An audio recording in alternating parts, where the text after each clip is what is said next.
It's based outside of Oklahoma City, literally next to the governor's mansion. Played a huge role. I didn't know, as long as you and I have been following the Halliburton world, we didn't realize what the group. It's the IOGCC. I get flustered and I can't say the darn name. But it's a huge group of oil and gas members that are more powerful than people understand, and it's based out of this state, and they're very much for the reason Halliburton got that passed. If you know anything about the lobbyists with ALEC, the IOGCC will put those folks to shame. Wow. I know we're talking about insurance a lot, but there's a three-legged stool. It's the state, the insurance company, and the oil companies. And two of those, the state and the insurance company, are going to kick back the money to leave us paying in the long run. So we've got to work on some kind of super fund project or something like that, where there's a fund that helps people whose homes get damaged. Absolutely. Oh, I'll wait for you to. Oh, you said absolutely.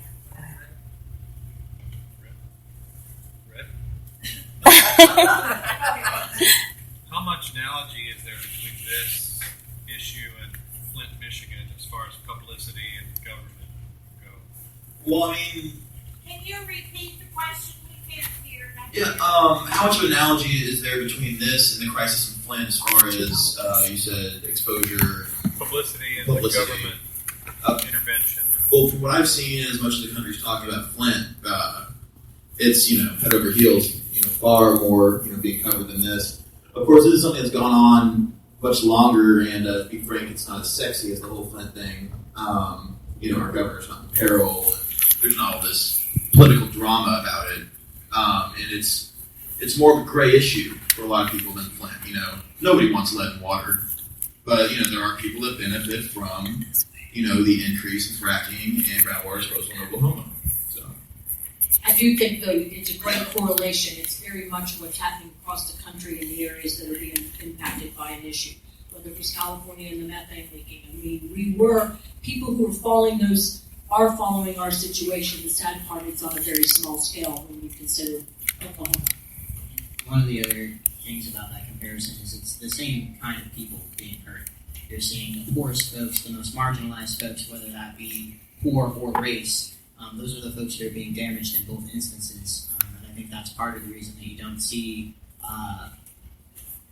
resolutions that actually make sense. So just like here, we're going to try to lower the amount that we inject, and we're going to try to say you should get insurance to solve your problems. Same things are happening in Flint. They're giving them filters for their faucets that only manage up to 10,000 parts per million when some households have 25,000 parts per million of lead in water.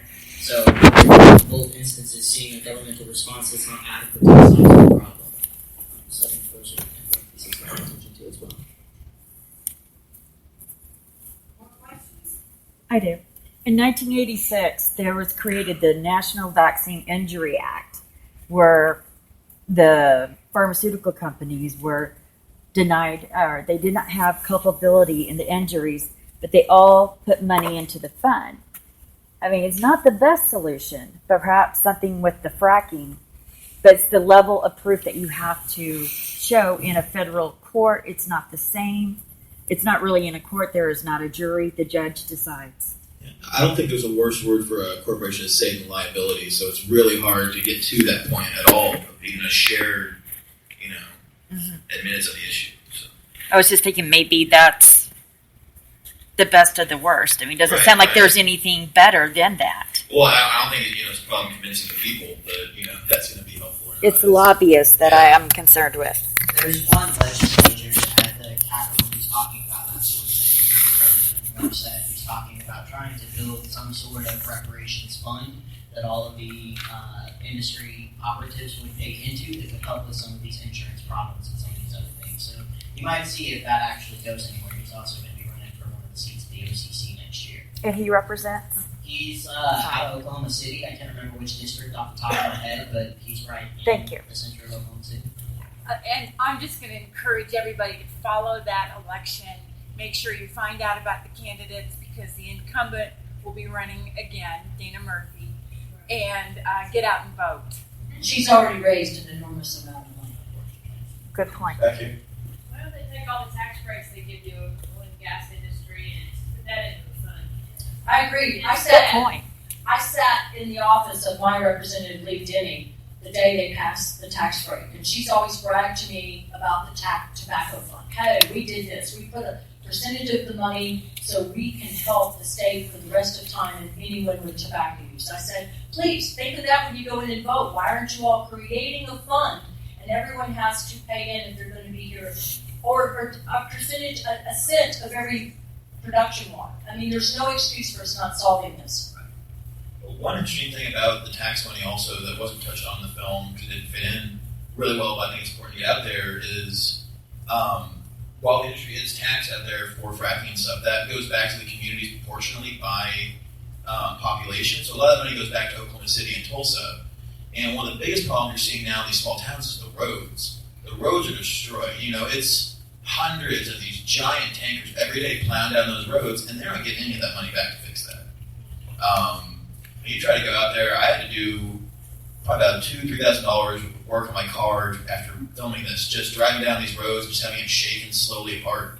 There's little things here and there, and it's bad. Once you get off the main highways, those roads are wrecked out there around Medford, Cherokee. It's just, potholes for days, and they don't have the time to fix those, much less the money. I mean, those trucks are going it's high traffic. These are areas where they used to never see a car. Now it's just, every 5 minutes, just, giant truck going down, ripping up the road, just going across. So. It's the same thing in the roads around Stillwater. And my county rep tried to go after the industry and say, hey, we need to collect a little more to help us with our roads. And they shut him down. And he's a conservative guy, so he thought he was doing the right thing. He thought they could come to the table. So that's one of the problems. We have an industry who will not come to the table and even have an honest conversation. It just is disturbing.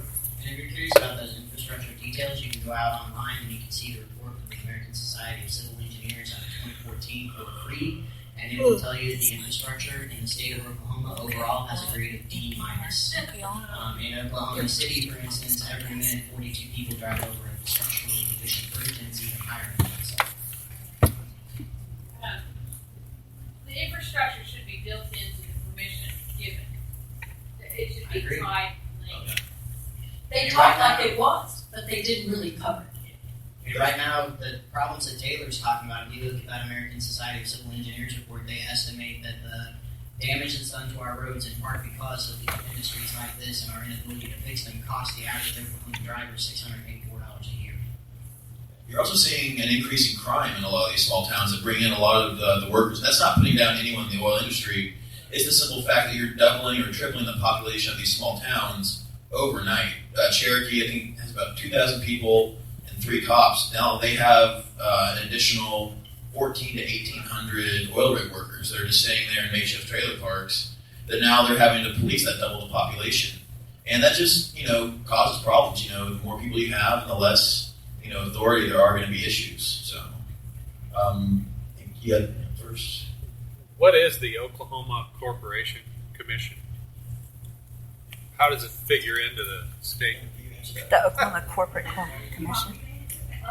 So it's like the Texas Railroad Commission. They're fun people. Those folks.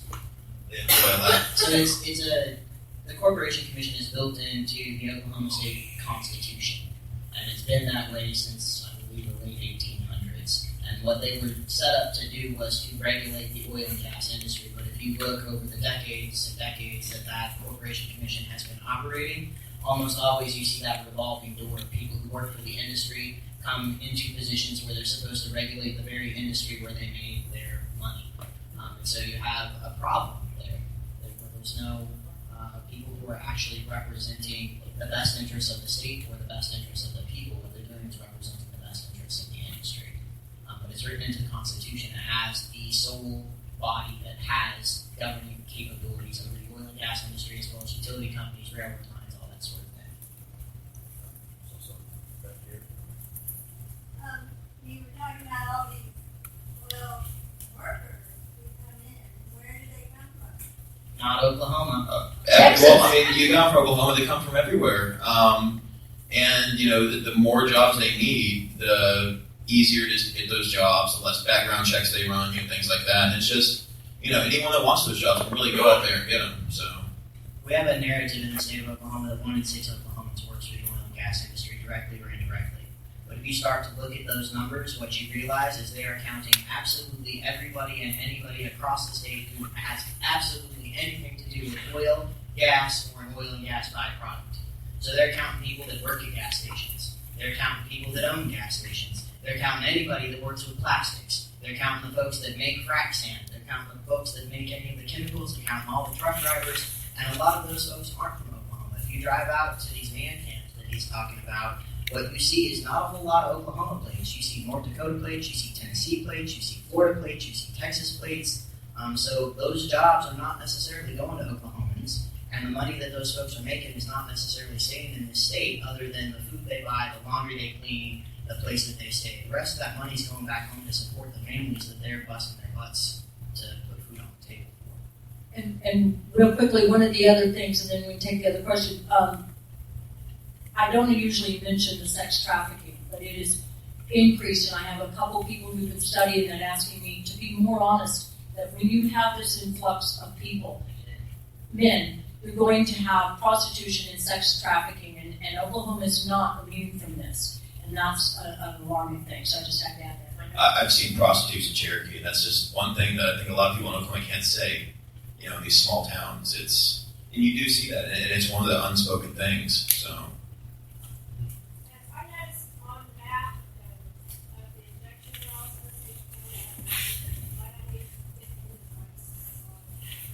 They've already gotten involved and had their say. It's pretty clear. Like, that's a very stark, representation on that map.